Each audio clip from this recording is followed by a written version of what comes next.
अगर हम just in case 0 kelvin के ऊपर पहुंच भी जाते हैं तो हम बोलते हैं कि इवन एट दैट पॉइंट मेरी जो एनर्जी रहेगी वो ज़ीरो ना होके 0 पॉइंट एनर्जी रहेगी, और 0 पॉइंट एनर्जी होने के कारण हमारी एंट्रोपी भी ज़ीरो नहीं होगी। तो दैट मीन्स एंट्रोपी ज़ीरो हो ही नहीं सकती, राइट। इसीलिए हमारा एब्सोल्यूट एंट्रोपी का जो है वो कंसेप्ट नहीं होता। तो इसी चीज़ को नर्न्स जो साइंटिस्ट था उस साइंटिस्ट ने 1905 को एक कंसेप्ट कह लो, एक स्टेटमेंट कह लो, एक लॉ बनाया जिसको हम बोलते हैं थर्ड लॉ ऑफ थर्मोडायनामिक्स। और उसने क्या बोला? He said if a system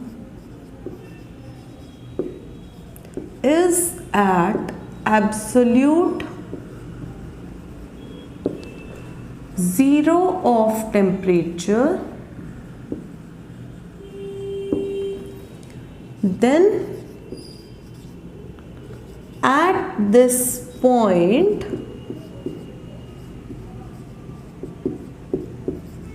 its entropy is a universal constant and for convenience को यहाँ पे I'll write with a different pen because इसी ने सारा गेम चेंज किया। तो I'll write for convenience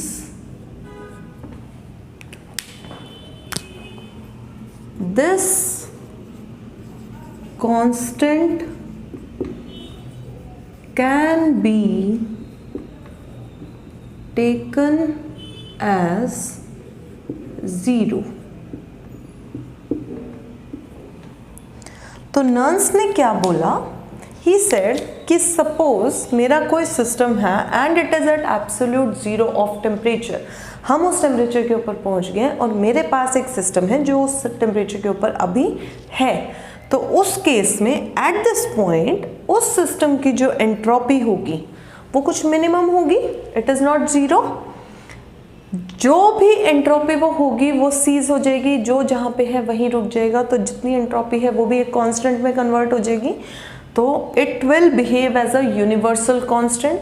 ये हर सिस्टम का, हर मटेरियल का अपना एक कांस्टेंट बन जाएगा। और इस कांस्टेंट को फॉर आवर ऑन कन्वीनियंस, इस कांस्टेंट को अपनी कन्वीनियंस के लिए हम क्या करते हैं? This constant can be taken as 0। मतलब सपोज अभी हमने यहाँ से घूमने जाना है किसी हिल स्टेशन के ऊपर, राइट। तो मैं क्या बोलूँगी? What I'll say is मैं यहाँ पे हूँ, sea level is this, right. मेरे को किसी माउंटेन के ऊपर जाना है somewhere over this, right. So what I'll do is suppose इसकी हाइट है a, मैं एट प्रेजेंट जहाँ हूँ उसकी हाइट है b and this is my sea level. I'll write sea level. Sea level का एलिवेशन इज 0 मीटर्स। सपोज मेरा यहाँ पे 10 मीटर्स है एंड मेरे को पहुँचना है 100 मीटर्स के ऊपर, है ना। तो हम पहली चीज़ जो हम रूटीन में करते हैं that is change in elevation. तो मेरा जो डेल्टा H आएगा it will be 100 minus 10 that will be 90 metres, ठीक है। लेकिन इस केस में अब हम क्या कर रहे हैं? हमने बोला मेरे को सब्ट्रैक्शन नहीं आती, तो मैं क्या करूँगी? मैं अपनी कन्वीनियंस के लिए मैं बोलूँगी कि मेरी जो हाइट है इट इज़ 0 मीटर्स और यहाँ से इस माउंटेन की जो हाइट है इट इज़ 90 मीटर्स। तो मेरी एब्सोल्यूट हाइट क्या आ गई? 90 मीटर्स, ठीक है। तो हमने क्या किया? यहाँ पे अपनी कन्वीनियंस के हिसाब से हमने बोला कि जो absolute zero of temperature that is 0 kelvin होता है उसके ऊपर जो हमारी मिनिमम एंट्रोपी होगी वो एक कांस्टेंट होगी और उस कांस्टेंट को हम अपनी कन्वीनियंस के हिसाब से 0 बना के चलेंगे। तो इस तरीके से हमारे पास एक कंसेप्ट आ जाएगा which is the concept of absolute entropy. अब एब्सोल्यूट एंट्रोपी आ गई मेरे पास, ठीक है। इसी स्टेटमेंट को उसने एक स्टेटमेंट दे दी एंड यही स्टेटमेंट जो है वो मेरा थर्ड लॉ ऑफ थर्मोडायनामिक्स भी बन गया। जब मेरा ये law third law of thermodynamics भी बन गया तो नर्न्स ने क्या किया, उसने इसी स्टेटमेंट को एक और तरीके से पुट करा सो दैट अगर मेरे से कोई पूछे what is the third law of thermodynamics तो उसके लिए एक प्रॉपर वैलिड स्टेटमेंट क्या रहेगी। That statement will be, I'll write equivalent sign. So the another statement is, he said it is impossible no matter up to which extent any system is idealized to bring that system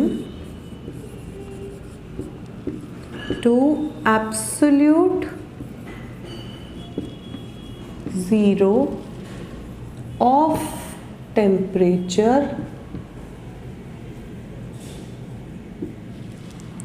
in finite number of operations, right? तो उसने एक दूसरी statement pass की जिसके according he said no matter up to which extent any system is idealized, मतलब it doesn't matter कि आपका even 100% भी अगर सिस्टम आइडियलाइज्ड होगा तो उस सिस्टम को भी it is impossible to bring that system to absolute zero of temperature in finite number of operations. मतलब 0 केल्विन तक पहुंचने के लिए you will have to undergo infinite number of operations, because वहाँ तक जाते जाते जैसे हमने बोला है हमारी जो है मोशन सीज होने लग जाती हैं and we face an n number of problems. So this was the second official statement given by Nernst, which was again can be written as third law of thermodynamics.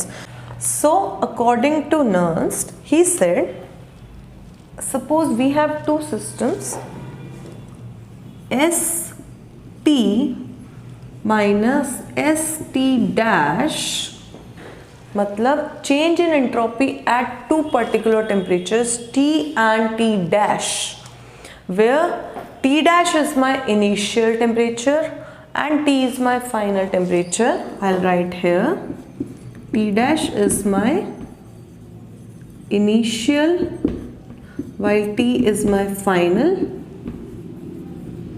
is equals to going from T dash to T delta Q over T dash, right. ये हमने पहले करा है for reversible Carnot engine और बहुत सारे engines के लिए। We are familiar with this expression. So what he said कि सपोज फॉर आर कन्वीनियंस ये जो कांस्टेंट है एट 0 केल्विन वाला उसको हम 0 मान लेते हैं। तो we said suppose initial is my 0 kelvin and for our own convenience ST dash is approximately 0 joules per Kelvin per mole. So I'll get absolute entropy at temperature T, which is some finite temperature, and it will be 0 to T delta Q over T dash.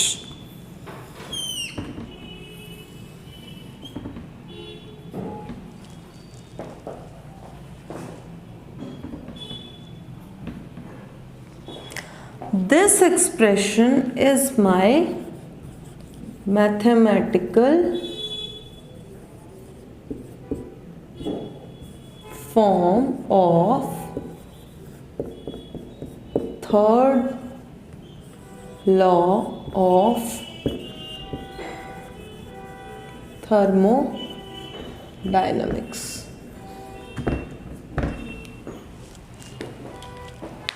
So this was my Nernst heat law, or you can say this is my third law of thermodynamics, and this is its mathematical form. And yeah, we are done with this. I hope it is clear to you.